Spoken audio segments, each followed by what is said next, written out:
Numbers chapter 10 ends with one of these extraordinarily deep theological moments. So when they travel out,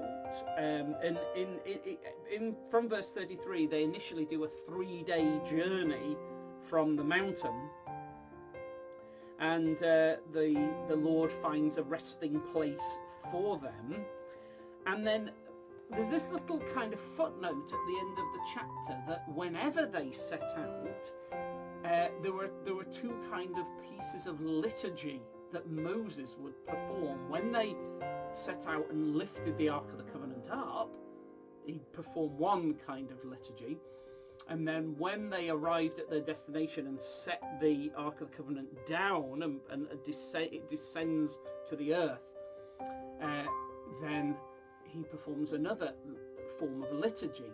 If you remember, the Ark of the Covenant was carried on poles, can't be touched directly, but he's put on pole and these carrying poles, so then it'd be lifted up, put onto the shoulders, so it would be lifted up from the ground maybe 2 or 3 feet high, maybe 4 feet, but not very high. And then when it would descend back, so it would ascend up maybe 3 or 4 feet maximum, and then descend 3 feet or whatever when they put it down. But when the ark would ascend upwards into the heaven, even though it's only just a few feet up into the air, Moses would go, "Rise up, O Lord, let your enemies be scattered, and let those who hate you flee before you." And you'll know, I'm sure, that is from Psalm 68. And when we go to Psalm 68, that's how Psalm 68 begins anyway. And Psalm 68 is all about the ascension of Jesus to the highest heaven. Let God arise, let his enemies be scattered, let those who hate him flee before him. And on it goes, and God marching forth, and the heavens and the earth shaking, and the chariots of God of 20,000, and on it goes with the Jesus ascending, and then the people in heaven, the angels and the saints and things, see this procession approaching with Jesus at the head of it, and the tribes are coming, and they open the doors and so on. And then the Apostle Paul quotes that in Ephesians about the ascension. He gives even more in Ephesians chapter 4. He quotes it all about Jesus gaining possession, really, of all the resources in the universe, and then doling them out for church in order to grow church, to equip church, so that we can build church all over the world.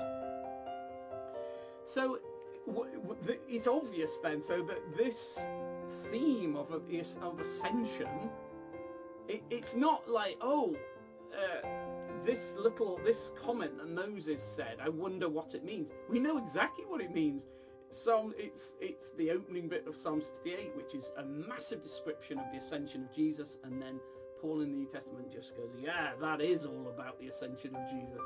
So this isn't even one that's about like, maybe it means that. No, this one absolutely definitely is about the ascension.